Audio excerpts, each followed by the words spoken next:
Welcome back. This is big breaking news.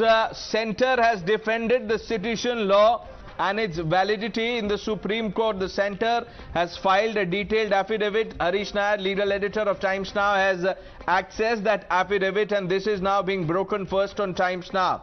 As the Supreme Court hears batch of petitions to repeal sedition, Centre defending the British era law invokes the Kedarnath Singh judgment, says no justification in these petitions to reconsider sedition law, deal with it in a case-to-case basis.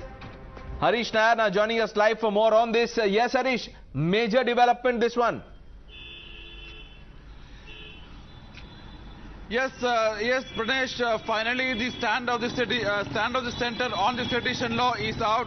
Centre has stoutly defended the sedition law. It says that guidelines are already in place in the 1962 Kedarnath Singh judgment, in which the Supreme Court has already laid down the guidelines. In the Kedarnath judgment, the Supreme Court has already said that wherever there is act involving acts of disorder or disturbing public order or tendency to disturb the law and order and or inciting violence or any act involving threat to the unity, integrity and sovereignty of the country, the 124A can be invoked. So the Solicitor General Tushar Mehta in his affidavit has said that the Supreme Court has already laid down guidelines way back in 1962, so that should be upheld, and there is no need to revoke this sedition law. It should be applied on case-to-case basis. Just because there is some isolated misuse, there is no need to revoke the sedition law or repeal the sedition law, and the respective high courts can deal with the individual cases of abuse and quash the FIRs.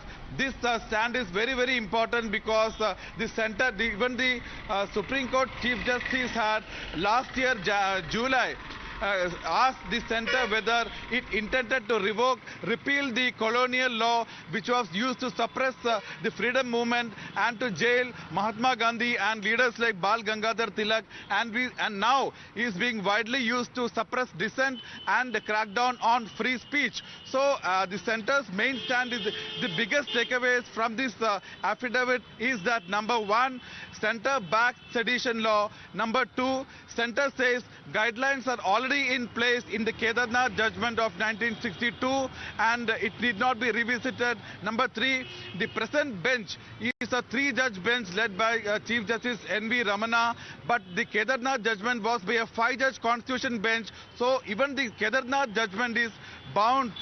This three-judge bench, on the three-judge bench, they cannot, a three-judge bench cannot overrule a judgment by a five-judge constitution bench, and therefore this Kedarnath judgment is binding on the Chief Justice N.V. Ramana bench. Very, very significant remarks in the affidavit in which the Centre has stoutly defended the sedition law. The Centre has also said another perspective on this, while the Centre government has told the Supreme Court that the 1962 verdict that Harish Nair is referring to, this is the Kedarnath Singh versus State of Bihar, a five-judge constitution bench heard the case and then ruled in favor of sedition. That has now been invoked by the Centre to back sedition law. Swapnil Kothari now joining us, needs no introduction on this big news break. Mr. Kothari, good evening. Thank you for speaking to us. What do you make of this? Good evening, Pranesh. This is very much expected of the Centre, and I, for one, I agree with the Centre to the extent that the law should be there. And, all the points that they have made, they're pretty legitimate, that N.V. Ramana's bench is a three-judge bench and K.R. Singh's judgment was a five-judge bench. So it needs to, rather the Kedarnath's judgment.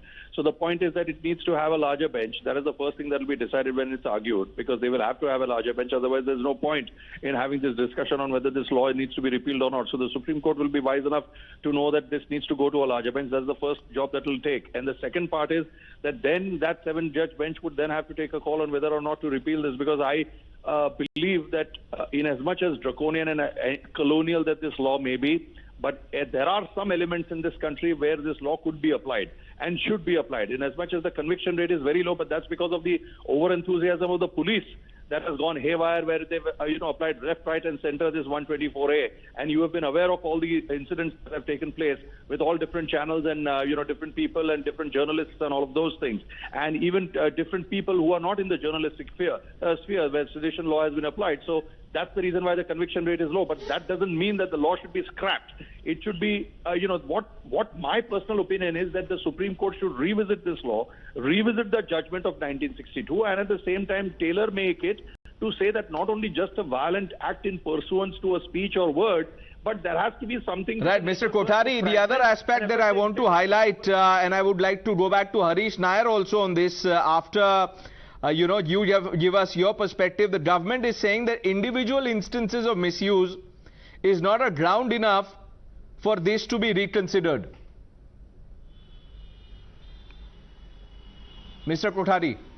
Yes, you see, Pranesh, well, that is correct. I mean, just because a law, see, first of all, to give a very legal argument, just because a law is capable of being misused does not mean that you repeal it. There is no law which says that. There is no legal ratio which says that you need to repeal a law just because it is capable of being misused or it has been misused.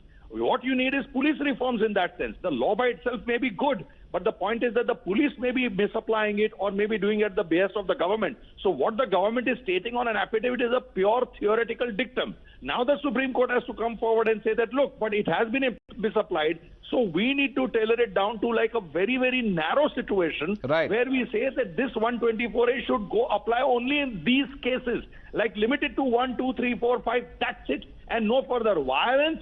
Pursuant to violence, that judgment of 1962 is not very tight. It is fallacious. It is capable of being misused, and that is the reason why this, this debate is cropping up time and again. So the Supreme Court will be very wise enough not to repeal this law. Let the law remain. Otherwise, what stops the court or tomorrow stops the parliament or, anybody saying that, this law is being misapplied, so let's repeal this. And the centre has said this. The centre has cited murder law, the dowry law, for instance. Harish Nair can tell us more about that. Yes, Harish?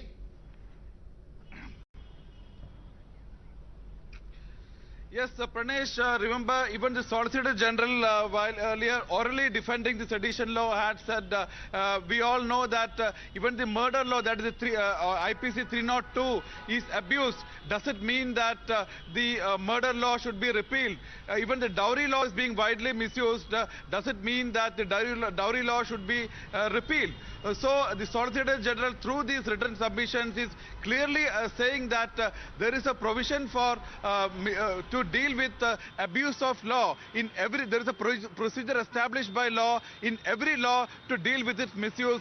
So it doesn't mean that just merely because a law is being misused, it need to be revoked or repealed. So the basic stand of the centre is that sedition law should be there in the statute book.